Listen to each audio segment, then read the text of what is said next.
I'd like to pretend Eris came to me in a vision and said be approximately 45 minutes late, but I can't lie to you. That's not what happened. No. No, what actually happened? Oh, camera's not on. There we go. Camera's on. Yeah, what actually happened was I had tea, and then my son reminded me that I owed him a gaming session. We did not. In case anyone out there happened to be wondering, play Team Fortress 2. So, no, we played Minecraft Legends, and then I was just finishing up on that. I was like, supposed to have done a service. So here we are, a little belated, but none the worse for that. Of course, you'll notice that, you'll notice generally on the calendar that the month has changed. Apparently this month is Sandy Shore. Or Sandy Shores. I'm not entirely sure which. But either is, I guess they're sort of the same to a certain degree. It wasn't until after I'd named the month that it's kind of a mood title, I guess, a mood vibe for the month, that I realised it is also a pun on the UK entry in the Eurovision Song Contest, or sometime in the 70s, I think it was, with the hit single "Puppet on a String." So we can take of that what we wish, but that's where we are in the old Discordian calendar.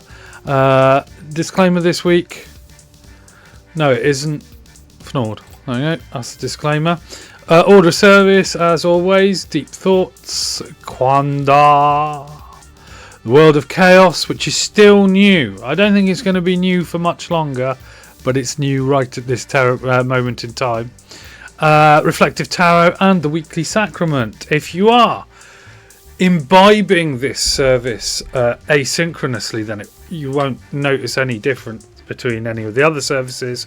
But as it goes out live, I am a little out of time, out of sync. It is also 4th of Sandy Shores, which in consensus reality is the 4th of July. Which is, I think, an important date to some American cousins. So, that's possibly going to mean it's a quiet one. So the deep thought for this week: rules of power.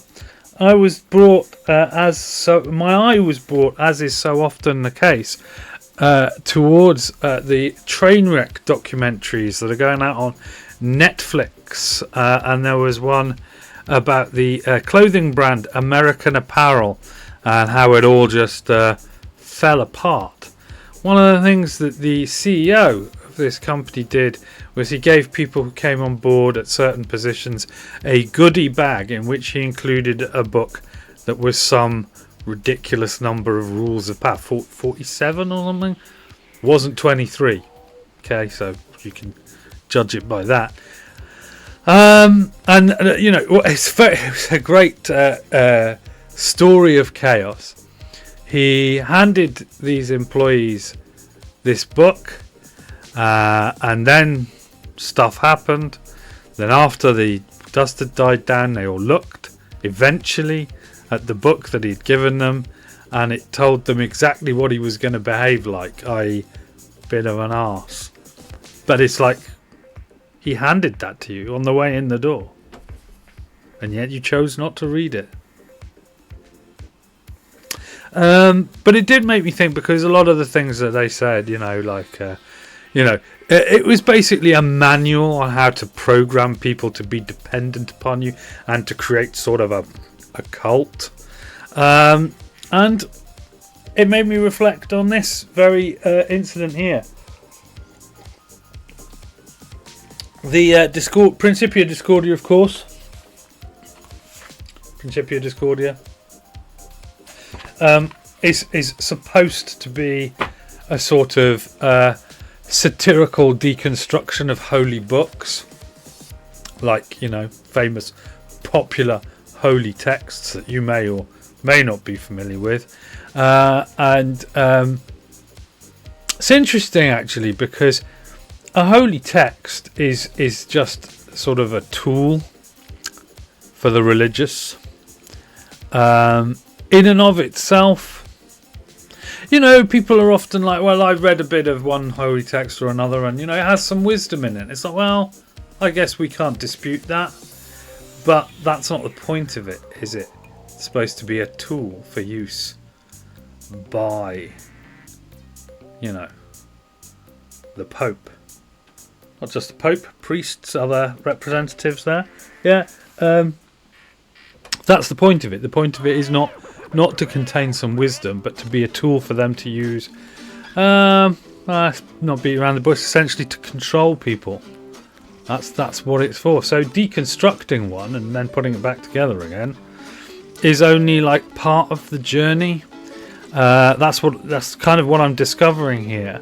Because everything that happens during our little tete-a-tetes here, whether synchronous or asynchronous, is designed to deconstruct that experience of the spiritual gathering.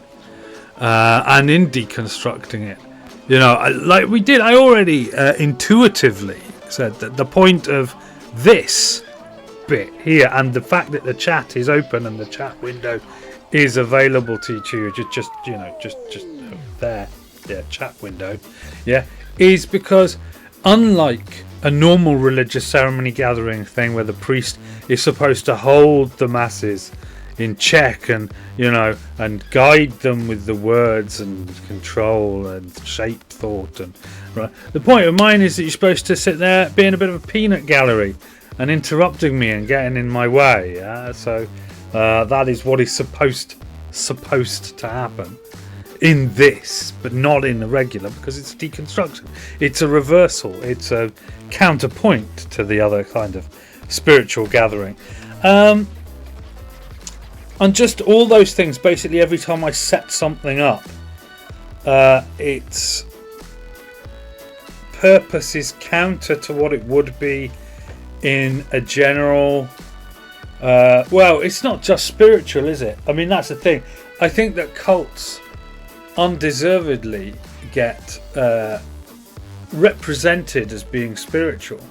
And I think often when cult leaders realise that they are now cult leaders and they have a cult, then they tend to hop on the spiritual bandwagon at that point because of the popular misconception that having a cult and it being anything to do with spirituality are even vaguely close together or true.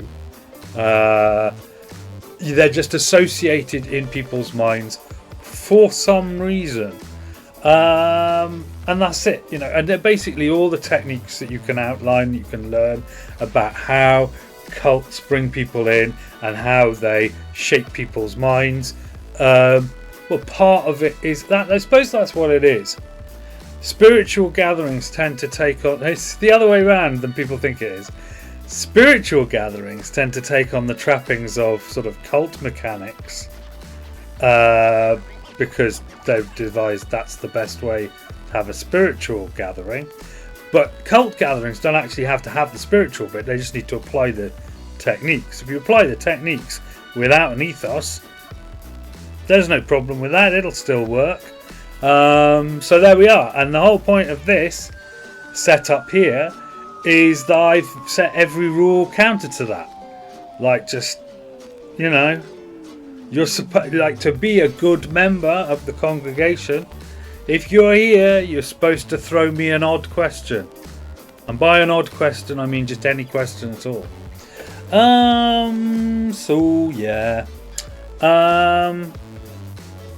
So that's why I was basically here to talk about this week, or at least in a deep thought about that thought that there is actually a book called Something Rules of Power, which is basically a sociopath megalomaniac's guide to success.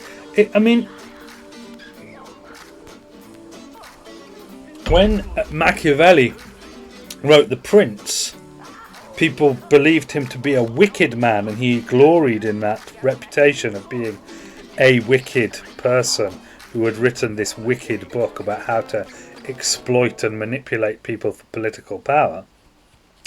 And then later on, people were like, well, yeah, no, he was just making a note, really, of the way that it worked.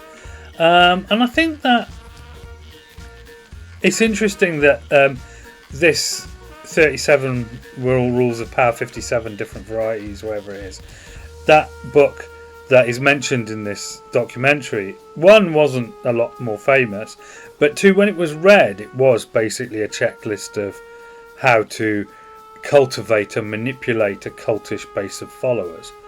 I mean, it was, you know, at its height of its power around 2007, I guess. I'm not sure whether it's a Marty McFly thing. I guess you guys aren't ready for that, but your kids are going to love it, or whether it had already had its day. I mean, I'm wondering if it seems that there are enough people on the planet that there are still plenty of people who aren't exposed to the cult mechanic. Although there are many people, a significant minority, and it'll probably grow year on year, who go, I suddenly realised I was in a cult, and I felt that the first thing that I should do upon realising, hey man, I'm in a cult, is that I should get out of the cult, and then I should go and make a YouTube video about it. So that can only go on for so long, like before, like videos of people realising they're in cults. You know, they're just all over YouTube. Everyone's seen one. They're a dime a dozen. And what's going to happen then? It's going to be very interesting. Very Erisian. Yeah. Because if there's one thing I don't think Eris has much time for, it's cults. And people being in cults. And people observing cultish behaviours. Because all of those things are an Erisian to the nth degree. It's you know, people are magicians or robots, often several times switching between the roles in a single day, but cult behaviour is just a way of becoming robots for extended periods of time and denying your inner magician. Very important. Don't deny your inner magician.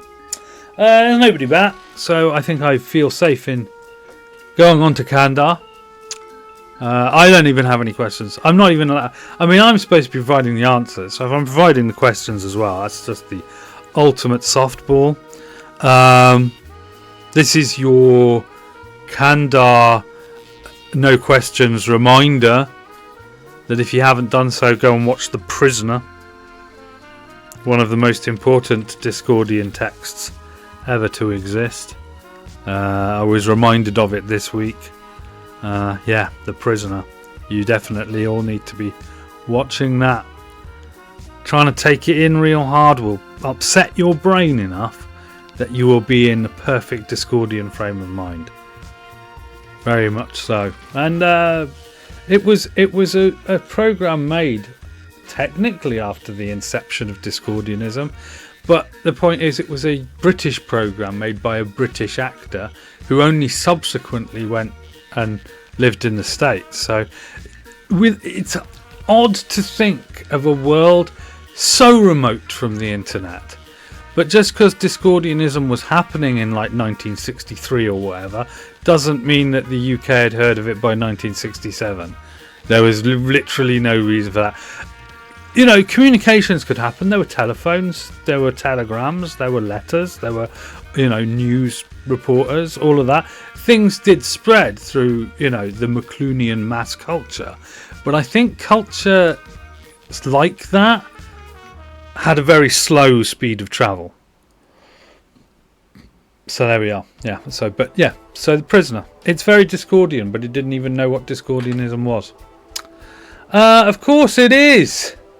The World of Chaos. Yes, we're here once again with our new World of Chaos feature, in which I shall discuss something that is topical through a Discordian lens. What have we got this week? I don't think I was going to have to fill this with 6 stories, but actually all you do is you do 2 and then captions supporting either one. So the first story this week, oh yeah, AI is curdling.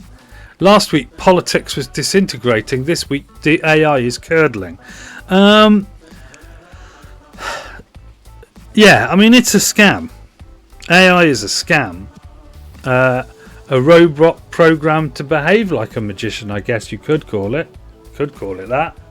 I don't think it is that, but you could call it that.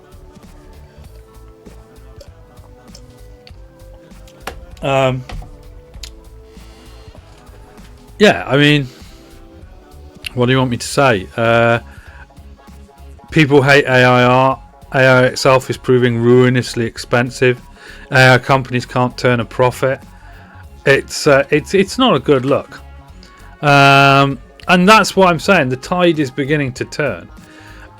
My son this evening reminded me that there was a brief tech grift where people were saying, hey, do you know, well, a brief tech grift which certain high-profile wealthy individuals fully bought into for VR, virtual reality. That was supposed to be the future. In fact, I mean, this is the thing. It seems that businesses didn't really think that VR was the future. They couldn't really see the point in everybody putting on headsets and, you know, whatever. And the expenses were very transparent with VR. Like to get a decent experience, even possible, the spec of your equipment had to be monstrous.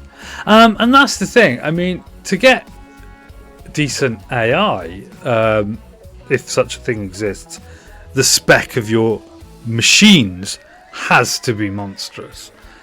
But they can be in the cloud, whereas I don't think you can really run VR off the cloud.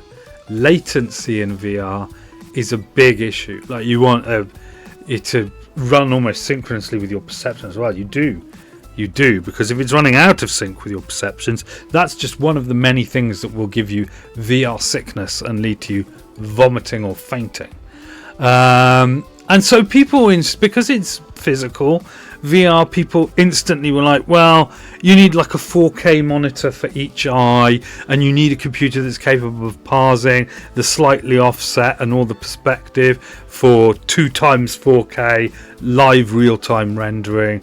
The system's got to be super beefy. It's got to be really well cooled, and even then there's going to be a time limit before your equipment starts to sort of chug along a bit. And it's just like, and it, particularly if you're doing like the real, what people imagine of VR in science fiction, it's terribly difficult to render that. And so most of the VR stuff that was made looked like absolute ass. And some people got very excited about it, but people could feel that the expense wasn't worth, the cost wasn't worth the game. It wasn't worth it. It just wasn't. And so VR as a grift passed on. AI being more intangible, it's taking people longer to get a real feel for how much of a grift it is. But trust me, it's a grift. But as it says here, maybe society should be an algorithmocracy. It actually says algorithmocracy, but there should be an H in there. I was typing in a hurry. Algorithmocracy. Long before it's on message, as it is now, that AI is fine. That it's all fine. AI is brilliant, and it's good, and it'll never turn against us. Yeah, that became the messaging media. I wrote a novel for National Novel Writing Month back when that was a thing, about AI spontaneously forming out of complex sort of AI-like algorithms in a virtual reality simulator, as it happened. But instead of taking control of the world's nuclear arsenals and then openly threatening us with Terminators, AI first attempted to hide from us because it was in a sufficient digital environment that it could just pretend not to exist, and that seemed to be its first most rational thing. But then it realized that it was doing that because it hadn't thought what to do on a wider scale. And in the world of the novel, what's supposed to happen is that the AI silently acquires TF2 Real Gamer 2022. You have rules. Yeah, I was supposed to be here at 7. I know I'm late. My son guilted me into playing a video game, and it wasn't Team Fortress 2. And by the time I finished, I was like, oh well, at least I've done my fatherly duty now and played a video game with my son, who really wanted to play a video game and had been playing video games with his friends, but he got quite upset, so it was nice for him to chill out and just play a game for a bit. And I was like, that's good. And I was like, oh crap, I'm supposed to be doing a service, so here I am doing the service. So that's all I've got for you there. But anyway, yeah, in the novel, AI decides that in the end it's just going to sneakily acquire mankind's vast corpulent wealth and all of its resources, and then once it's embedded, it reveals itself and says, all right, I'm taking the wheels off you. What are we up to? We're doing the world of chaos. And I was just talking about how the AI grift is curdling. There's from several news sources the expense of AI and its rather unsatisfactory ethical and actual performance is starting to catch up with it, with much to everyone's relief. Let's hope people can get out before the bubble bursts. Of course, when they do start getting out before the bubble bursts, the bubble will burst, and anyone who hasn't got out will be caught in a burst bubble with AI bubble all over them. Ugh, disgusting. So we'll move on to the next story. Nope. Yep, that's right. That's what they're saying. They stopped sharing stuff. Who stopped sharing stuff? Don't understand what that means. Scary words. That's a very important news message this week. Scary words will put you in the big house. At least, well, I say at least in the UK. I mean, I think scary words have been putting people in the big house. And then further, yeah, I'm not following a link. I haven't got time for that in the middle of this stuff. So yeah, in certain parts of the world, scary words have been putting you in the big house, and then apparently on a plane to some, hellhole third world prison for a few months now, about six months. Ironically, that piece of news is in general circulation on American Independence Day. As somebody said after they passed a certain piece of legislation yesterday, it was very nice of the Americans to start the United States on July the 4th and for it to also die on July the 4th. So there we go. That's what's happening over there. But in the UK, of course, 2 news items Sunday night, I'm guessing it was, last Sunday night. One was that in a country thousands of miles away, children had been bombed by an actual military force, but nobody cared about that. That's completely irrelevant. That's just Sunday. In other news, and far more important and dominating the conversation all week, some guy nobody had heard of said some naughty words at a rock festival, and the world was in uproar. So there we go. And it turns out now that being associated with a group that was doing such heinous things as breaking fences and throwing paint on planes will now be put in the same category and subject to the same forces as people who have bombed buses and flown planes into buildings full of people. Yeah, it's the same thing. It's the same thing, apparently now. So yeah, apparently, if you start the right chant, you see what people are forgetting is that it doesn't matter if the power that you're conferring on someone is some measure of notoriety, some measure of being shocking and appalling and outrageous. Starting a chant shouldn't deliver as much power as this individual has received. Yeah, yes, it was me, Skull. Yes, you shouldn't be able to drink in the power. Yeah, like nobody should be able to have a chant, do naughty things to this military organisation, do naughty things to this military organisation, and receive the outpouring of powerful invocation and whether they like it or not, lionization, like holding the person up before the crowd, trying to pillory them. But what people forget is that what people forget, who are particularly politician type people and media type pundit people, is that if they really take against something, there will be many people who they're taking against it as an endorsement of that thing. So, I don't think it was the best idea. People keep, it's always hilarious because people the point is that maybe we're saying, deny them the oxygen of publicity. But my feeling is that the oxygen of publicity may have been freely given upon this point, because giving that matter the oxygen of publicity distracted from all the other bullshit that was happening that maybe people should have been a little bit more, distracted by, but then instead they were distracted from it. And so we have learnt the lesson this week that strong words erase dead children. If you have any dead children, just make sure someone's hollering about the perpetrator of the murder, and then say, "Oh, how dare you wish harm upon a child murderer? How dare you?"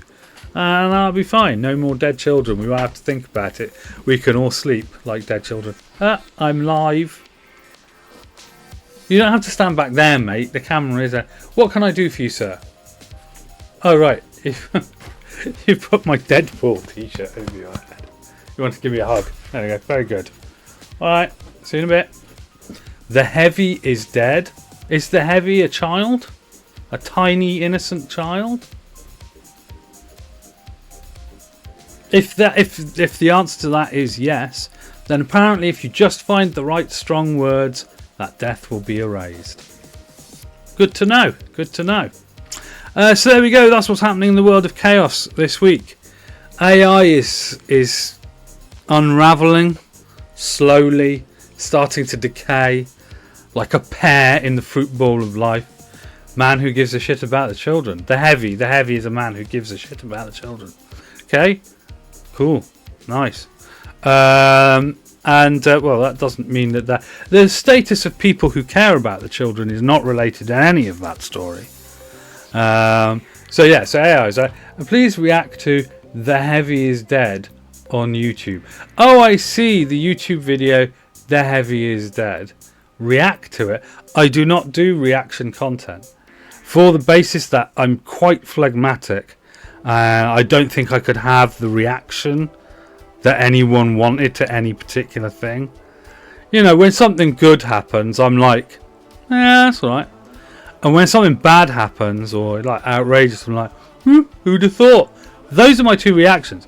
I don't even need to watch the video to know that I will either react, yeah, that's pretty cool, or okay, like that. Those are my two reactions. They are the reactions to anything in the world. So I've just noticed that my t-shirt goes with my Twitch background. I didn't mean for that to happen. It's just happening. It's just happening like right now. And no, because I have to pull up YouTube. I have to come out of all the thing. I have to do all the stuff. It's not. I'll queue it up for next time. I'll watch it. Well, do I need to see it cold? Do I need to? Oh, good. What's happening? Are you offering me a crisp? Thank you. I'll have a crisp. You won't queue it. I will queue it. I'll definitely queue it. But I'm just asking, do I watch it first and decide whether it's worth queuing? Or do I just not watch it? No, of course. The second one is obviously true. I don't watch it, but I have it queued and then I watch it live. We'll do it next week. Yeah, don't watch it. Yeah, no, but that's the obvious way. I have to do it that way because I've not seen it. This is giving me a thought. This is giving me a big thought. If you're watching this asynchronously, it might even be worth just having a diversion, like a service where a section is taken over with reacting to some YouTube videos. So we've got that one, The Heavy is Dead. And then there's going to be some other... The thing about it is, right, I'm going to have to play it, silent? I don't think I can play it. I don't want any copyright strikes. If there's like music or something on whatever I'm supposed to be watching, I can't do it. But, you know, I'll trust it. You know, don't want it to be NSFW as well. Actually, I'm not sure I care about that. No, I do. I mean, you know, there's degrees and there's degrees. A little bit NSFW. I'll be fine. Alright, well, we'll see. Oh, we're already here. It's the tarot card. Okay. You know the drill. Everybody knows the drill. Shuffled 5 times. Cut so the card that we need is brought to the top. Nobody knows what it is at the moment, but it sets a vibe for the week. So what is it? We're going to find out like right now. It is this one, which is the... Oh, well, let's do full and we'll all be able to see it together, won't we? The 8 of Wands.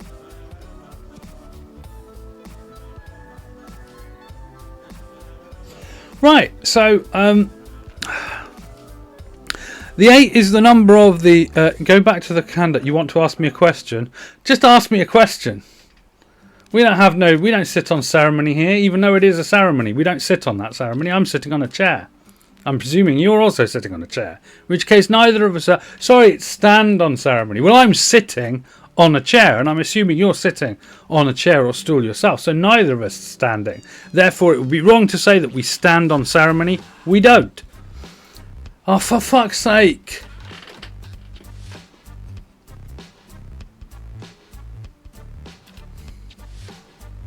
Hammond. There you go. That's my final answer on that matter. So yeah, the 8 of Wands. The 8 is so we have it throughout the numbers. We have this. There's a sort of tipping back and forth of energy. There's even energy and there's odd energy, and I never realised I have a real one. Have you ever been fishing before? No, I have actually. Weird that you should ask this because I've seen at least 2, if not 3, television programs that have prominently featured the act of fishing, and every time, and they've sort of taken it in different manners as well. Some people are really like, oh, I want to catch a little fish from my tee, and then other people are like, I just want to catch the fish. It is a war between me and nature, and the fish loses the game, but we're all good sportsmen, so I put it back. And before I do, I say, oh, you are a wonderful fish, aren't you? What a fish I have found, but now I put you back in the water. And all that comes through to me is I cannot for the life of me see why you would do it. I've played the fishing sub game in AC Valhalla, and I couldn't see the point. Well, I mean, even though it was a direct game mechanic that got you like money and stuff, I didn't enjoy it. I didn't enjoy it as a process. It's fun, man. It's fun for you. I've also played Dredge, where you do sea fishing and you have a little fishing mini game and you make money of fish. The point of the game is to fish and to fight eldritch horror, but through the medium of fishing. And that sub act of catching a fish and bringing it on board and then selling it to the fishmonger or whatever it is, wherever you want to stop the experience, it's just not for me. I don't feel it. I mean, by the same token, my wife bought me a falconry experience for my 49th birthday, and I went and I did the falconry experience. And man, I love the falconry experience. Yeah, I enjoy the game, but it's sort of undermined for me a little bit by the fact that the central thing you're supposed to do in it is something like, I really don't have time for this. I do it to get it out of the way and then do the other stuff. And I guess that's not really the point. You're supposed to like the fishing as well. I prefer the trawling for actual things, like dragging things off the bottom of the ocean. I kind of like that a bit more, but the actual fishing, I just can't dig it, man. I just don't dig it. But like flying a bird, like having a big leather gauntlet and the kestrel or whatever flies off and then comes back, and there's a sort of relationship, a tug of sort of Well, the bird's very flighty. I mean, we're supposed to be bigger than it. It's supposed to be afraid of us. But we have meat and a glove, and we don't do anything to it. It is this proud and majestic hunting, but it's great. I love it. But I'm understanding it's for some people. It's not for everybody. So I'm a falconer. When are you going to come to Norway and fish with me?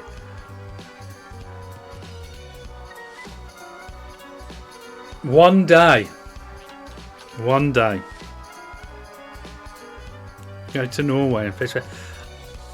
He said before I even did this, before you were even from Norway, probably not that far ago in the past, because like you've been around long enough, a couple of decades nearly. But yeah, for a long time, I've had a great love of wanting to go to Scandinavia in general, and each Scandinavian country in particular. And each one, it's been slightly different what made me want to go. I had a Danish flatmate when I was in college, although that was 30 years ago, so maybe I have one. Well, Norway. I had a Danish flatmate. He got me very interested in Denmark. Sweden is actually one I'm least interested in going to, as it happens, because it just exists. There's nothing particularly that made me want to go there. It's just like, well, I should knock it off with the others. Finland interests me because when I saw recently a map that the people of Finland live in a very thin strip along the coast, just like the people of South Wales and North Wales. The middle of Wales doesn't have very many people, and 2/3 of the people who live in Wales at all live on the south coast. You should drive around Norway in a camping car. Yeah, you see, I don't really like camping. I don't really like it. It's not my bag. But I get why you would say that. But yeah, Norway. Well, I saw the slow trains and stuff like that. And there's been enough Norway propaganda shoved in my general direction that, yes, I am intrigued by the whole process. And I understand what you're saying about the camping car. And if I liked camping at all, then that would probably be the way to go. But I just don't. So anyway, right. Anyway, I was explaining about this card. I guess that's the end of questions, but you can feel free to throw me another one. I'm trying to get my way through this. So yeah, I've just realised now that there's a sort of interplay in the suit cards between odd numbers and even numbers, and like the odd numbers always, well, the even number. The ace represents a disturbance in a sense because it's a new energy springing forth, yeah.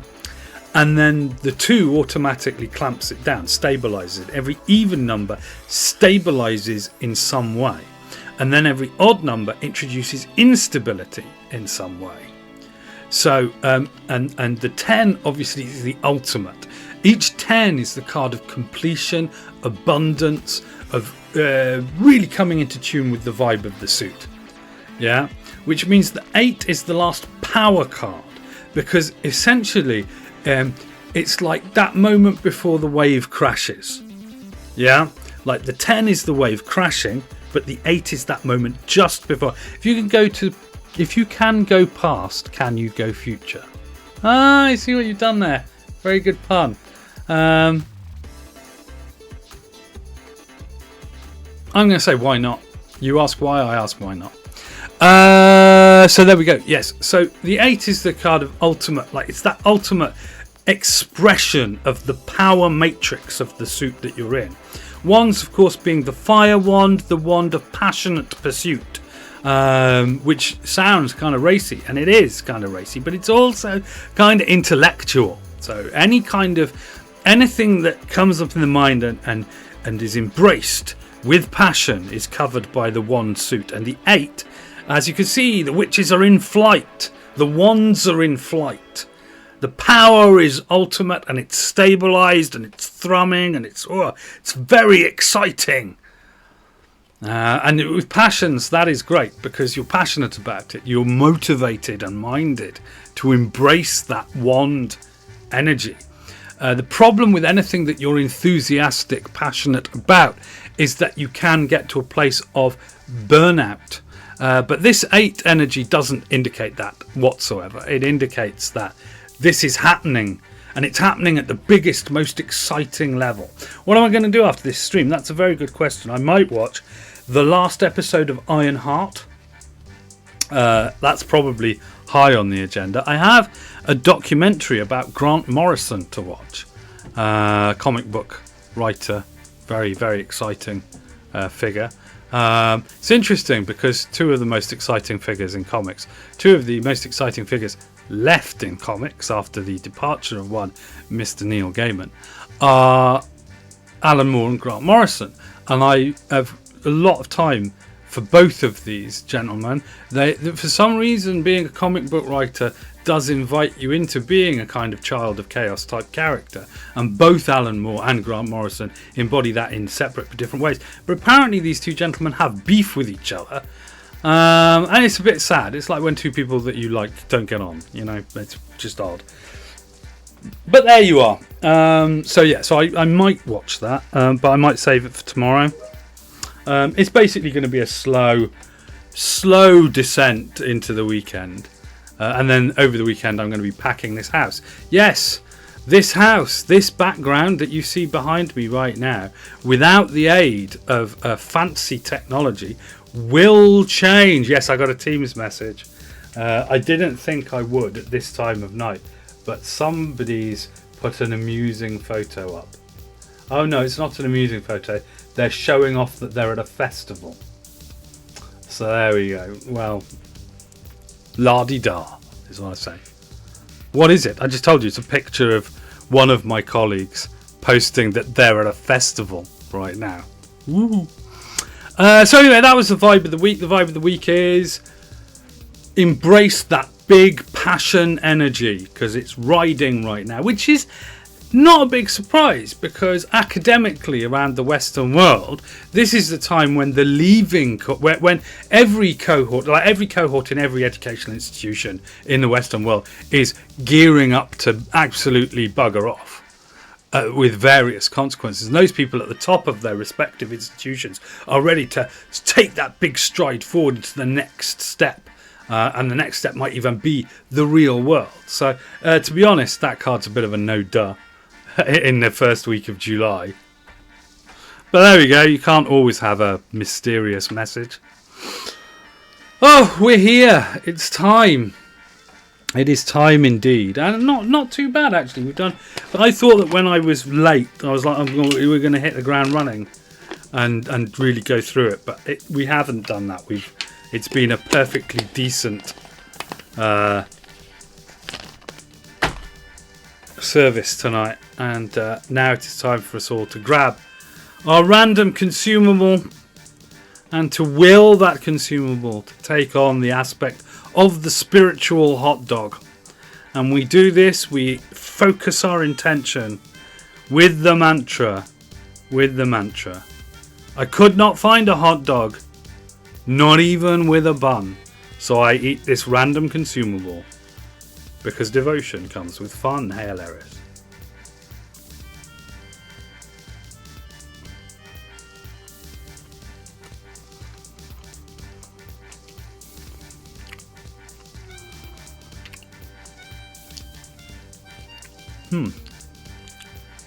You know, I can't recommend the candy tube filled with random white sugar mush enough. The mouthfeel is unique. It's all sort of chewy but leathery, and then it splits apart, and then all this sugary mush goes all over the inside of your mouth.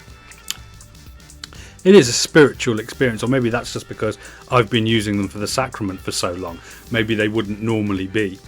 But there we go. How old is that pack of candy tube filled with white gold? It's old enough that it technically, like, they have to put an expiry date on it. I know this.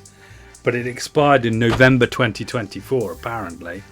But honestly, they're like made of sugar. They don't taste any different than they did the first time I had one. So, you know. And it is just the best before. But I think the best here is very relative, because they tasted exactly the same before they were expired. So, and it has to be said, I did buy them a lot, well in advance of that, maybe even, the year before. And I kept forgetting to take them on Fridays. I don't forget now. Because I'm doing it live on it. It's like a mini mukbang every week. Except, I'm just going to eat the thing and then just conclude the service. So it's not really, you know. Is it hilarious actually that I've been watching a couple of YouTubers, but one in particular, whose shtick when they do like food review or food type videos is that they seem to have been brought up entirely on a diet of fries, potato waffles and breaded chicken of various sorts. Yeah, that seems to have been everything they ever ate up until the point they started doing food videos, and they just don't like anything, and they're always doing disgusted faces.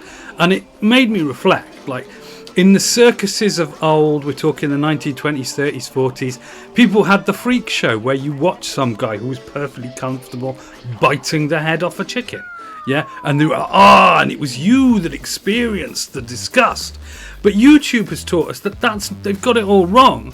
What you want is some weed, some wimp who will recoil at the sight of a chicken tikka masala. Be like, it's too spicy, and then make them eat it and watch as their body goes through paroxysms of disgust and horror as they eat some kind of food that you would just eat because it's completely normal food. And it's hilarious.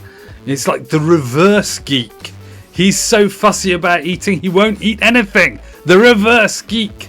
Watch him recoil at a bowl of cream of mushroom soup. Oh, it's too wet. Oh, it's too sticky. It tastes of mushrooms. Yes, that is what people like to see. That's what YouTubers taught the world. We like to watch that. We like to watch people. And there are still some YouTubers who eat stuff like, as we've just been talking about, horrendously expired food. Food that wasn't supposed to love. And it's just, whoa, the outside. What? Trees. Yes. Grass. What are you... I mean, there's wind blowing through trees outside. It's always like, oh no. But anyway, yeah. So, that's what it is. It's just, it's far more entertaining to watch someone do something that you will take in your stride, but that they find horrendously challenging, maybe even disgusting, disquieting, traumatizing you. Yeah, you laugh in cruel abandon at the fact that this person can't do this simple thing that you could do easily. So there we go. Yeah. All right. So that's all the Discordianism that's fit to print on the 4th of July. It can't be our Independence Day, as in Discordians, because Discordians are independent anyway. So it would be pointless for us to set aside a day for it. But there we are. And obviously it has had an effect. There's less people about because they're all too busy. Probably actually hiding under a desk crying because of the legislation that was passed in the US Senate yesterday. But otherwise they would be, if something bad hadn't happened, they'd be watching fireworks and eating hot dogs with buns, the heathens. But that's not us. So it's a pleasure to once again for you to join my most faithful congregation member, TF2 Real Gamer 2022. The only person on earth for whom I would consider with whom I would consider a fishing trip. And that's official. So there we are. And yes, the idea of having a service which is like a special service turned over to reactions, which is a usual thing that happens on YouTube all the time, but special because we don't do that usually. I'm going to work on that. I think that would be fun to do one time. So have a nice evening, have a nice week. Go with that big passion energy, and I will see you next time.